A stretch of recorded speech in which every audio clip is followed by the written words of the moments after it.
لا الہ الا اللہ ایک انسان کو غیرت دیتا ہے. جب آپ اللہ کے سوا کسی کے سامنے جھکتے ہی نہیں ہیں، ایک چھوٹا سا انسان غیرت مند ہو جاتا ہے.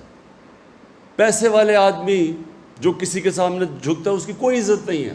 ایک مزدور بھی جب غیرت مند ہوتا ہے تو لوگ اس کی عزت کرتے ہیں. اور پھر جو یہ مدینہ کا انقلاب آیا تھا اس کی دو چیزیں تھیں، اس کی بنیاد دو جگہ پہ رکھی گئی تھی. ایک تو انہوں نے انسانوں کو آزاد کر دیا، ایک سسٹم دیا، ایک عدل اور انصاف کا نظام لیا. انصاف انسان کو آزاد کر دیتا ہے.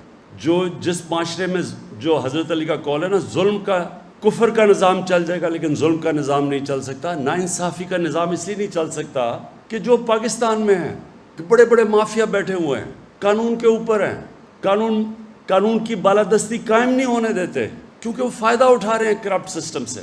تو وہ جب تک وہ یہ بڑا بڑا مافیا بیٹھا ہوا ہے اور کہتا ہے کہ ہمیں این آر او دے دو اور باقی غریبوں کو پکڑو، وہ ملک آگے نہیں بڑھ سکتا. تو ہمارے نبی صلی اللہ علیہ وسلم نے سب سے پہلے مدینہ میں انصاف قائم کیا کہ میری بیٹی بھی اگر جرم کرے گی تو اس کو سزا ملے گی. اور تمہارے سے پہلے بڑی قومیں تباہ ہوئیں جدھر قانون نہیں تھا، جدھر انصاف نہیں تھا، جدھر طاقتور کے لیے اور کمزور کے لیے دوسرا. اور دوسری چیز تھی، انہوں نے انسانوں کے کیریکٹر کو اٹھایا، کیریکٹر بلڈنگ کی نیشن کی. صادق اور امین، سچا اور ایماندار، وہ کیریکٹر سے وہ لوگ اٹھے.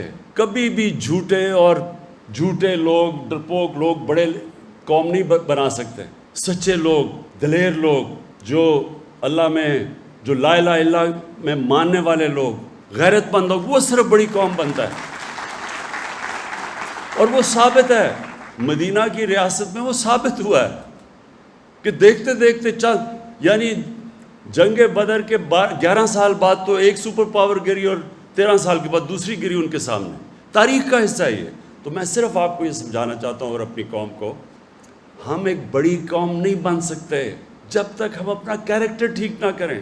ہم بھی صادق اور امین نہ بنیں، سچے اور امانت دار نہ بنیں، انصاف کرنے والے نہ بنیں. کبھی قوم بڑی نہیں بن سکتی.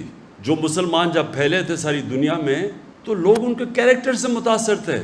انڈونیزیا اور ملیشیا کے اندر کوئی مسلمان فوج نہیں گئی تھی، وہ ان کے تاجروں کے کیریکٹر سے لوگ مسلمان ہو گئے. اس لیے ہم بھی پاکستانی، اور میں کیونکہ ہماری اکثریت نوجوانوں کی ہے، میں مسلسل اپنے نوجوانوں کو اس چیز سمجھاتا ہوں کہ اللہ نے اس ملک کو کسی چیز کی کمی نہیں دی.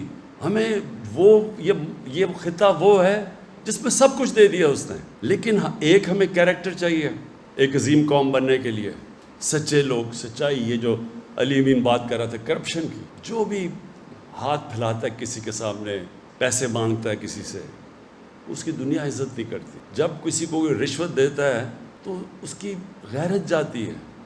جو رشوت لیتا ہے اس کی غیرت جاتی ہے. میں جن لوگوں کو ہم کافر کہتے ہیں، میں نے ساری دنیا دیکھی ہوئی ہے. آپ حیران ہوں گے، وہاں اس طرح اخبار پڑا ہوتا ہے، لوگ پیسے ڈالتے ہیں، اخبار کوئی دیکھنے والا بھی نہیں ہوتا. کبھی وہاں سوچتے بھی نہیں کوئی دھاندلی ہوگی الیکشن میں. ہمارے یہاں پولنگ ایجنٹس بیٹھے ہوتے ہیں، وہاں ہو رہا ہوتا ہے، پھر لڑائیاں ہو رہی ہوتی ہیں. وہاں تو آتا ہے سیدھا ووٹ ڈال کے چلا گیا، کوئی پوچھنے والا بھی نہیں ہوتا. کوئی کہتا نہیں دھاندلی ہوئی. کہیں دیکھ لیں یورپ میں الیکشن ہوتا ہے، کہیں کوئی سوچتا بھی نہیں ہے دھاندلی کا. ہماری الیکشن سے پہلے ہماری گھنٹوں میٹنگ یہ نہیں ہو رہی ہوتی کہ ووٹر کو کیسے نکالنا ہے، دھاندلی کیسے روکنی ہے.